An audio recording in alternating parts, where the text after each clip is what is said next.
Lee Harvey Oswald was your typical America-hating communist from Louisiana, and like every risky-living pinko from the South, he grew up watching American spy dramas, volunteered for a civilian air patrol run by a CIA contract agent, and joined the US Marines. Nicknamed Oswaldsky for his tendency to speak Russian and spout pro-Soviet propaganda, he was given special training and assigned to one of the most sensitive facilities in the world, running the radar for the U-2s spying on the Ruskies and the Chi-Coms. After contracting gonorrhea in the line of duty, Oswald was tested for Russian proficiency before being honorably discharged to take care of his mother who wasn't ill and flew to Europe using money he didn't have on planes that didn't exist to arrive at Helsinki, where he stayed at the most luxurious hotel in town before waltzing into the Soviet Union at the height of the Cold War. While there, he kept a detailed log of Soviet facilities, made notes about microdots, and carried a CIA standard-issue Minox camera before getting bored and returning to the United States on a military jet using money loaned to him from the US Embassy. After waltzing back into the United States after supposedly defecting to the enemy at the height of the Cold War, he settled back in New Orleans where he appeared in radio and TV interviews, got into fistfights on the street, and handed out leaflets from a pro-Castro Cuban group sharing office space with an ex-FBI agent involved in government-sponsored anti-Castro Cuban groups. Moving to Texas and befriending a millionaire Russian oilman who helped to get him a job at the Texas Schoolbook Depository, Oswald made sure to let his murderous intent be known by attempting to assassinate a right-wing general in the area, thus potentially jeopardizing any plot to kill the president, and sent vanity photos of himself posing with his rifle to his close friends. On the morning of November 22, 1963, Lee Harvey Oswald went to work in the Schoolbook Depository where the president just happened to be driving by.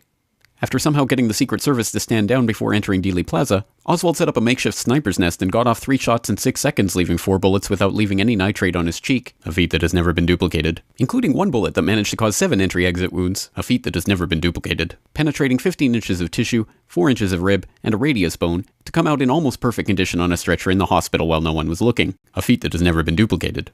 He then ran downstairs and got himself a Coke from the vending machine within seconds of the assassination before heading home, grabbing his things, walking down the street, shooting a police officer, ducking into a movie theater, and waiting to be arrested. After jumping up and pulling his gun on the police officers who swarmed the theater, he was let out the front door, or the back, and taken into police custody. While there, he is not charged with the murder of the president. Did you kill the president? No, I've not been charged with that. In fact, nobody has said that to me yet.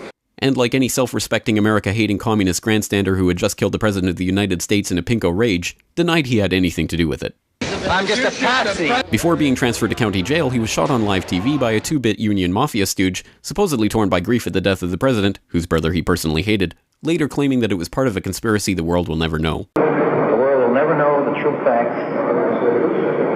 Luckily, the crusading journalist of the unbiased media told the public the straight truth about what happened. His head could be seen to move violently forward. Hoover wrote a memo that weekend demanding that the public be convinced that Lee Harvey Oswald was the lone assassin. LBJ appointed a commission telling Commissioner Warren that he had to find that Lee Harvey Oswald was the lone assassin, and, as luck would have it, that commission concluded, "Now, what about the doctor at Parkland Hospital who reportedly said the president was wounded in the front? Actually, the doctor told the commission, and a newspaper report agrees, that he said only that the bullet could have entered from the front. But because of the president's condition and their desperate haste, the doctors never turned him over, never saw the similar wound where the bullet actually entered from the back." This is the story of the JFK assassination, as brought to you by the truth tellers in government. Those weapons of mass destruction got to be somewhere. And the media. And if you have any questions about it, you are a woo-woo, grassy knoll, tinfoil, lizard-fearing America hater. If you love Jesus, sunshine, ponies, monster trucks, miniskirts, and the American flag, you will never ask any questions about any part of this story to anyone. Ever. This message has been brought to you by the CIA, Joint Chiefs of Staff, Warren Commission, and the MSM.